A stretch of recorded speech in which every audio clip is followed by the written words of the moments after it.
अस्सलाम वालेकुम, I am Urooj Zahra, your English language instructor. आज की इस वीडियो में हम डिस्कस करेंगे कुछ बेसिक से आगे बढ़ने वाले कंसेप्ट्स। आपने सारे काम छोड़ के पहले वीडियो को ध्यान से देखना है, क्योंकि एक एक कंसेप्ट समझाना और साथ साथ आपको बताना, क्लियर करना थोड़ा मुश्किल हो जाता है।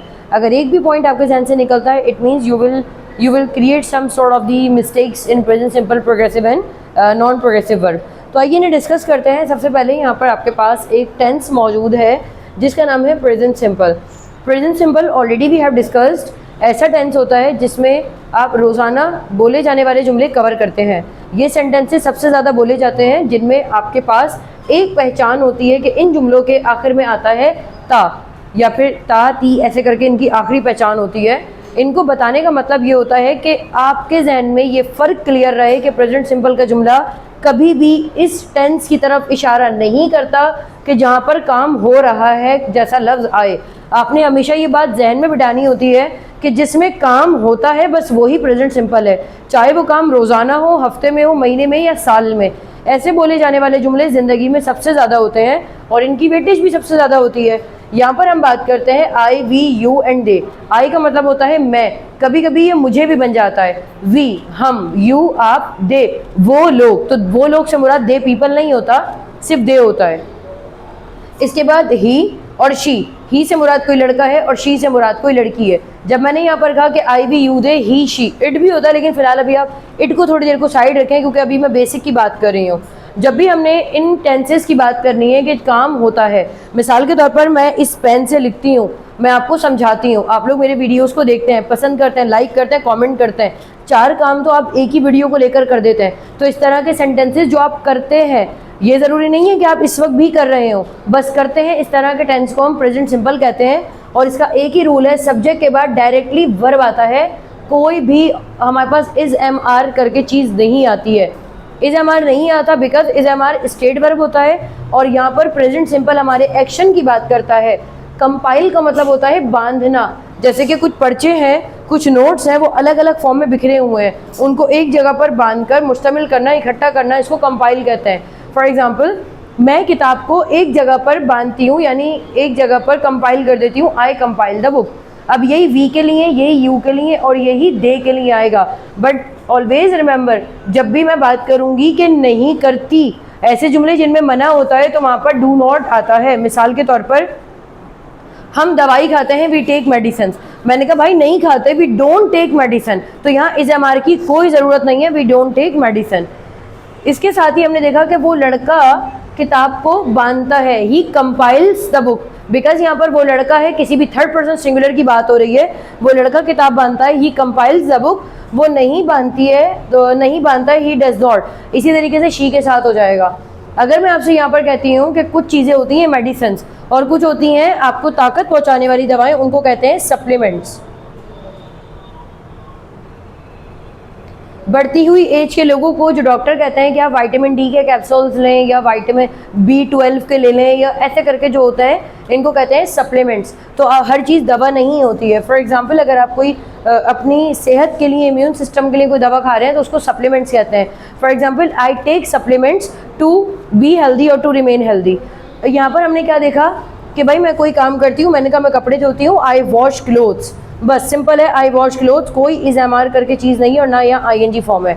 आई वॉश क्लोथ्स, मैं आपको हुक्म देती हूँ, आई ऑर्डर यू, आप मुझे हुक्म देते हैं, यू ऑर्डर मी। हम लोग ग्रुप पर असाइनमेंट शेयर करते हैं, we share assignment on group. तो ये प्रेजेंट सिंपल है। आगे बढ़ते हैं प्रेजेंट प्रोग्रेसिव की तरफ। प्रेजेंट प्रोग्रेसिव हमारा वो टेंस होता है जिसको आपने सबसे ज़्यादा स्कूल में पढ़ा है और ये वो टेंस कहलाता है जिसमें काम अभी प्रोग्रेस में है, यानी जारी है, कोई काम हो रहा है। यहाँ पर आईएनजी फॉर्म भी आएगी और यहाँ पर इज एम आर भी आएगा। I am helping my mom, मैं अपनी अम्मी की मदद कर रही हूँ। वी आर गेटिंग हेल्दी, हम लोग हेल्दी होते जा रहे हैं। अगर मैं कहती वी आर हेल्दी, हम लोग हेल्दी हैं, मैंने कहा हम लोग हेल्दी हो रहे हैं, तो हो रहे हैं के लिए गेटिंग आएगा, ING form. We are getting healthy, हम लोग हेल्दी हो रहे हैं।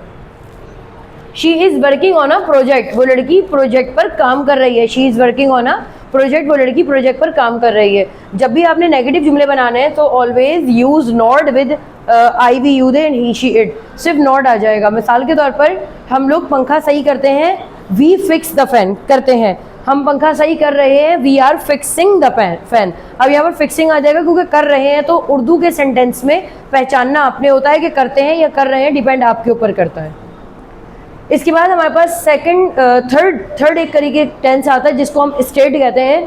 प्रेजेंट का स्टेट का जुमला वो होता है, इसमें एक्शन के जुमले नहीं आते, इसमें किसी इंसान या किसी चीज़ की मौजूदा हालत की तरफ इशारा किया जाता है। मिसाल के तौर पर आप सेहतमंद हो, आप सेहतमंद नहीं हो, मैं यहाँ पर हूँ, मैं यहाँ नहीं हूँ, आज मौसम गर्म है, आज दिन अच्छा है, मुझे अगर मैं कहूँ कि मेरा माजी अच्छा है, मेरा मुस्तकबिल अच्छा होगा, यानी हम ये नहीं कह रहे कि इसमें एक्शन है, यानी बस कोई चीज़ कैसी है। अगर मैं आपसे यूँ कहती हूँ ये मेरा कंप्यूटर है, अब ये मेरा कंप्यूटर है, इसमें कोई एक्शन नहीं आ रहा कि मैं चलाती हूँ या बेचती हूँ या परचेज करती हूँ, मैंने कहा ये मेरा कंप्यूटर है। तो ऐसे सेंटेंसेस के लिए इज एम आर तो आता है, लेकिन यहाँ ING फॉर्म नहीं आती, यहाँ पर वो चीज़ आ जाती है जिसके बारे में आप डायरेक्टली बात कर रहे हैं। शी इज़ ब्रिलियंट, ब्रिलियंट कहते हैं बहुत जहीन लड़की को, वो लड़की बहुत जहीन है, she is a brilliant. We are naughty, naughty कहते हैं शरारती इंसान को, हम लोग नॉटी हैं, हम लोग शरीर हैं। They are here in warehouse, warehouse कहते हैं गोदाम। वो लोग यहाँ पर, हेयर का मतलब होता है यहाँ पर, वो लोग यहाँ पर गोदाम में हैं। They are in warehouse या they are here in warehouse. तो इसका मतलब है कि ये वाले सेंटेंस बनते हैं किसी चीज़ की हालत पर। आपके सामने मिसाल है, मैं लिखती हूँ, यहाँ पर आ गया आई राइट। मैं आपके सामने लिख रही हूँ, आई एम राइटिंग। ये एक पेन है, इट इज़ अ मार्कर या it is a pen, simple. तो हमारे यहाँ पर वो बेसिक के कंसेप्ट क्लियर हुए जिनकी आपको तलाश थी। आगे बढ़ते हैं और नॉन प्रोग्रेसिव वर्ब। अब बात करते हैं कि ये टेंस क्या होता है। ये टेंस नहीं है, ये प्रोग्रेसिव का ही एक फॉर्म है। दरअसल होता क्या है, हमने इंग्लिश में देखा, इंग्लिश में कहा जाता है कि कोई भी वर्ब की फर्स्ट फॉर्म है, मिसाल के तौर पर प्ले, इसके साथ अगर आप ING लगा देते हैं तो ये कन्वर्ट हो जाती है वर्ब की फोर्थ फॉर्म में। और वर्ब की फोर्थ फॉर्म का मतलब होता है प्रोग्रेसिव के कोई काम हो रहा है। जैसे कि अगर मैं कहती हूँ वीडियो, अगर हम कहते हैं नशर करना, अपलोड कहते हैं, अपलोड वर्ब की फर्स्ट फॉर्म है। अगर मैं साथ ING लगा दूंगी तो क्या हो जाएगा, अपलोडिंग। तो भाई मैं वीडियोस अपलोड कर रही हूँ, आई एम अपलोडिंग वीडियोस। लेकिन अब कुछ वर्ब ऐसे होते हैं, है तो वो एक्शन के ही वर्ब, है वो एक्शन के ही वर्ब, लेकिन वहाँ पर ING फॉर्म नहीं आ सकती, नहीं आती, ग्रामेटिकली गलत है। आपने इस चीज़ का ख्याल रखना है कि इंग्लिश बोलते हुए बस वही इंग्लिश नहीं है जो हमें समझ आती है, कभी कभी हमें नई चीज़ें सीखनी पड़ती हैं।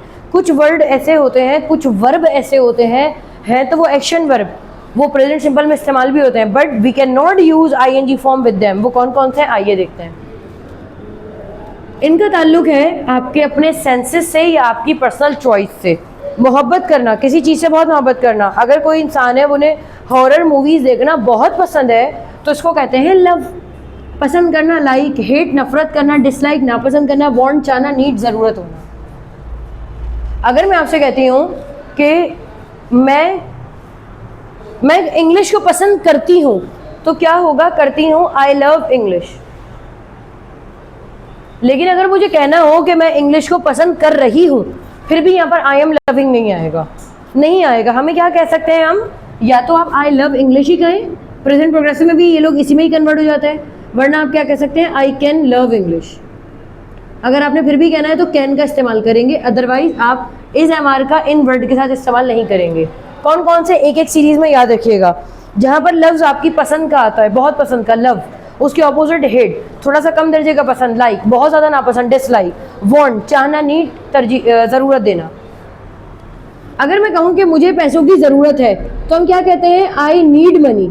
मुझे पैसों की ज़रूरत हो रही है, तो हम कभी भी ये नहीं कहते कि I am needing money, I need money, simple I need money. ऐसे वाले वर्ड्स, इनका ताल्लुक आपके इमोशंस से होता है। इमोशंस का मतलब होता है आपके जज्बात, आपके जज्बात, आपको कोई चीज़ अच्छी लगे बुरी लगे, वो आपके इमोशन से ताल्लुक है।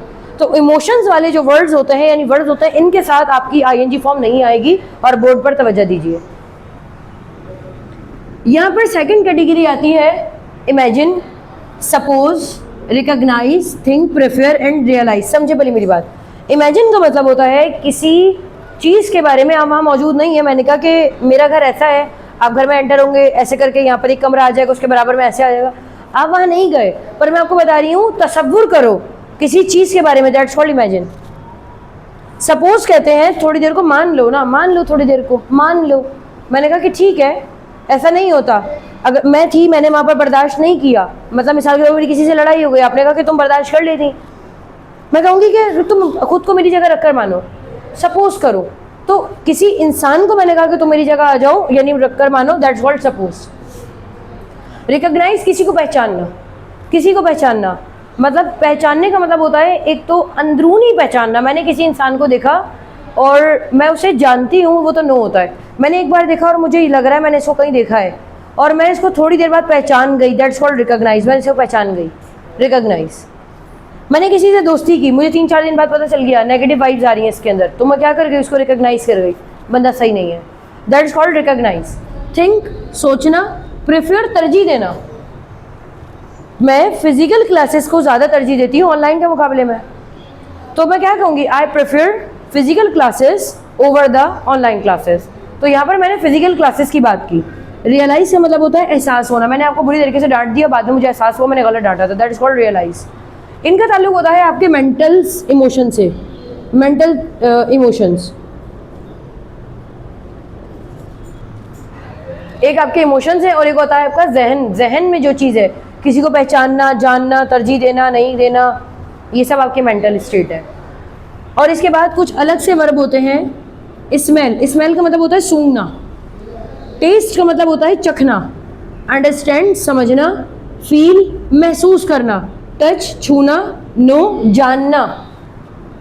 फील और टच ऑलमोस्ट एक ही सेंस में आता है, महसूस करना। फील 2 बार हो चुका है यहाँ पर हमारा, इसलिए एक बार मिटा देती हूँ। हेयर, सुनना। और सी, देखना। इनके साथ भी आपके पास आईएनजी फॉर्म नहीं आती। ये आपके क्या होता है, ये आपके सेंसेस होते हैं। सेंस का मतलब क्या होता है इंग्लिश में, अल्लाह ताला ने आपको कुछ सेंसेस के साथ पैदा किया है। आप अगर कोई चीज़ खाते हैं, आपको पता चल जाता है इसका जायका कैसा है, दैट्स योर सेंस।